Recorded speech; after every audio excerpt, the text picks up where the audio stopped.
The truce between Israel and Hezbollah, as we know, has started. It is underway, but I think the world quite rightly is asking the question, how long will it last? Now, yesterday it was confirmed both sides had agreed to this 60-day ceasefire.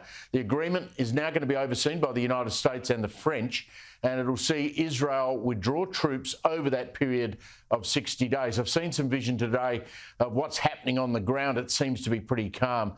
But someone who will be able to run his eye over this is General Jack Keane, who, of course, is a regular here with Andrew, Vice Chief of Staff of the US Army at one point and four-star general, and I really enjoyed talking to him. He's now the chairman of the Institute for the Study of War. General, good to see you again. Are you optimistic this will hold? Yeah, well, I think it has a fair chance to it for a couple of reasons. One is the Israelis had a very limited objective here. You know, other like in Gaza, which was defeat Hamas and destroy as many of the fighters as possible, and they defeated them and they're winding that down now. The objective here was limited. It really was to clear Hezbollah out of the southern part of Lebanon, and also that the Hezbollah would not fire into northern Israel. There was no thought that they would go in and try to defeat the entire Hezbollah organization. But to achieve this end, they really got a hold of Hezbollah in terms of breaking their will. They decapitated their leadership for weeks, as we've all seen. They destroyed 60-70% of their rockets and missile arsenal and focused on primarily ballistic long-range missiles. And then they drove the Hezbollah out of the southern part of Lebanon and destroyed all the infrastructure. That's what forced Hezbollah to the negotiating table. And then one other key thing, Steve, is that the Iranians told Hezbollah, take the deal. And that is really indicative of what I've been saying for some time. The Iranians are back on their heels. What has happened to Hamas, a very significant proxy that they have, largely defeated as a result of October the 7th. Hezbollah defeated in terms of the objectives it was trying to achieve. And even the Iranians themselves, Steve, they've lost their air defense systems. The Israelis stripped it away in their last attack, and they're sitting there naked as a result of that somewhat defenseless in terms of a potential air campaign against them. And look they haven't reattacked the Israelis. I think the Israelis have deterred Iran in a way that we have not seen since Iran has become a power in the Middle East. Jack, you know better than anyone, it just takes one small mistake, if you like. Someone fires a missile there where they weren't supposed to, or somebody else within Lebanon itself blows someone up in a suicide bomb. I mean, these are the things that really overall command has no control over, and I guess the world's just got to keep its fingers crossed, and particularly the Israelis who are going to move back into that residential area, just hope doesn't happen. Yeah, well, they put in this deal something that was interesting, and Hezbollah really fought against it for some time. It's really what held up the agreement, and that is the Israelis want to have, as part of the agreement, if Hezbollah violates it and comes south, once again, they have the authority to attack immediately. Who's supposed to prevent that from happening are the Lebanese army who will be occupying the south. Now listen, so our audience understands, there was a resolution 1701 by the UN after the 2006 war ended in Lebanon with the Israelis. And to enforce that, peace enforcers have been in Lebanon all of these years since then, and during this military incursion that's taken place. And obviously they failed to stop Hezbollah from coming south. The Israelis are very suspicious whether the Lebanese army will be able to stop Hezbollah if they really want to come south. And that is why they had this provision to attack immediately and stop any kind of incursion, however small or however large. Since we spoke last, obviously, Donald Trump won the election. He's going to be inaugurated come January. He's now announced he's going to appoint a retired Lieutenant General Keith Kellogg as a special envoy to Ukraine.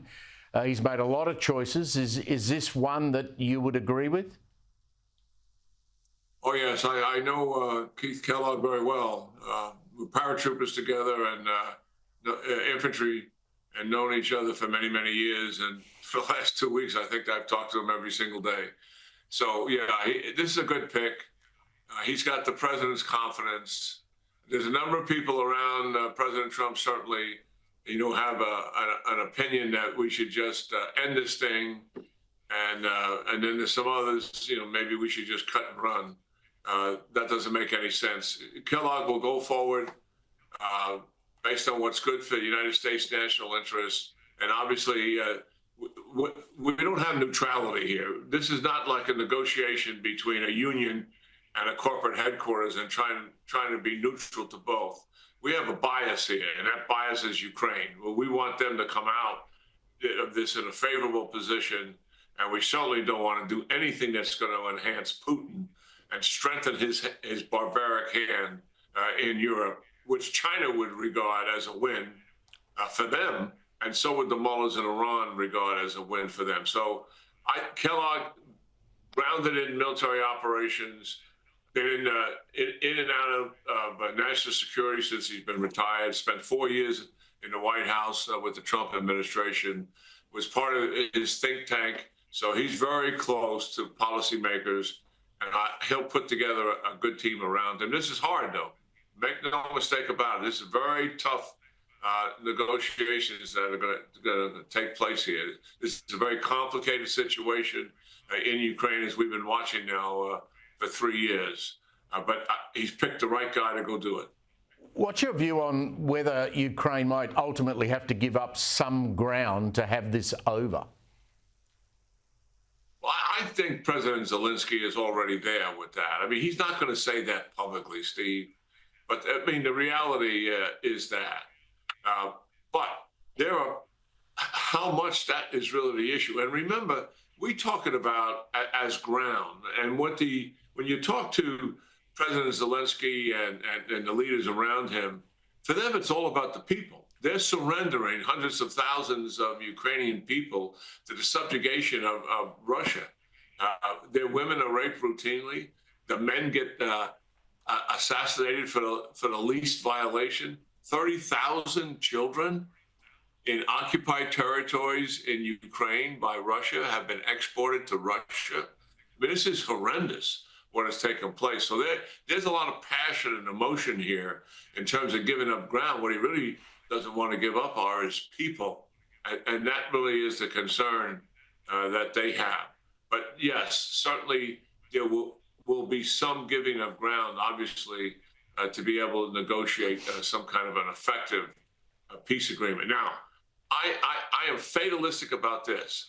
We have watched Putin in all of his ceasefires and peace agreement, the Minsk agreement started in 2014, and also multiple ceasefires in Syria, violated every single one of them, took advantage of it on the ground to move forces to their advantage, did the same thing with air bombing in Syria, ceasefires on, and took advantage of people's vulnerability because they thought it was a ceasefire and killed thousands and thousands of people. Putin is a thug and he's a killer, and he's not giving up on his aspiration to topple the government in Kyiv, put a stooge in there like he had in 2014, Yanukovych, so he can control his country. That is really the path that he's on. Knowing I was going to talk to you this week, I wanted to talk about Taiwan and China. Now, I saw an assessment this week of what China might in fact be up to in regard to taking back Taiwan. This theory, and I'd love your military brain on this, was that the Chinese would send the Navy in and basically surround Taiwan and shut down its ports, lay a bunch of mines, retreat, and then start to interfere with Taiwan's electricity, by turning off systems, turning off computers, and it would mean that they'd really try and starve the Taiwanese out. Now, whether the world would put up with that, I don't know, but militarily, is that the way wars might be fought in the future, that you blockade and then you shut down systems and the country then can't really operate? Well, I don't think that's necessarily the war of the future. I mean, it's pretty easily dismantle somebody's blockade if you have the military strength to do it. I mean, they're sitting there quite vulnerable. But really, the options that President Xi has, going from all-out invasion to seizing islands that are close to China that Taiwan owns, and a quarantine slash blockade, they're all on the table for him. The most dangerous option is certainly the all-out invasion of Taiwan militarily. The most likely option, however, is the one that you're talking about, is a quarantine slash blockade. And it's most likely because it falls in the playbook of what Xi has presently been doing since he's been in power 10 plus years. Intimidate and coerce, don't fire a shot, and take advantage of his military strength through intimidation. And he can control, at least initially, all the maritime traffic and also control the air traffic going into Taiwan. And then he's doing what? He's forcing the Taiwanese to respond to that and do something about it. He's also forcing the United States. Are you going to come to their assistance or not? If he has some reservations about whether the United States would respond to something like that, I think then this becomes even more likely a scenario or an option for him to choose. But and I think Xi is watching this war in Ukraine to see and be able to make judgments about the political will of the United States. The last 4 years, the judgment was they could take advantage of U.S. vulnerabilities. It's not isolated as a war in Europe. Russia invaded Ukraine. It's not isolated that the mullahs operationalized their proxies and started the most significant conflict in the Middle East since Israel was a state. And it's not isolated that he's increased his intimidation and coercion in the Indo-Pacific region, all because they believe the United States is weak and they can take advantage of the lack of political will that we have. And that, I think, that decision they made has had a payoff for them, to be quite frank. So I think right now they're reassessing based on President Trump, and they're going to take a look at what their goals are, and they're going to watch very carefully the words and the actions that President Trump takes becoming president. I suspect he's going to let them know that he's not going to put up with this behavior in the future. He'll let them know privately. Maybe some of that will be addressed publicly. So your audience understands the United States in the last 4 years has been attacked over 300 times by Iranian proxies at our bases in Iraq and Syria. And they've been firing missiles, even ballistic missiles at our warships, trying to keep the Red Sea and the Suez Canal open. I suspect President Trump's going to tell them, knock that off. Great assessment, General. Always a pleasure to catch up with you. Thanks very much for your time. Yeah, great talking to you, Steve. Hey, take care. Thank you.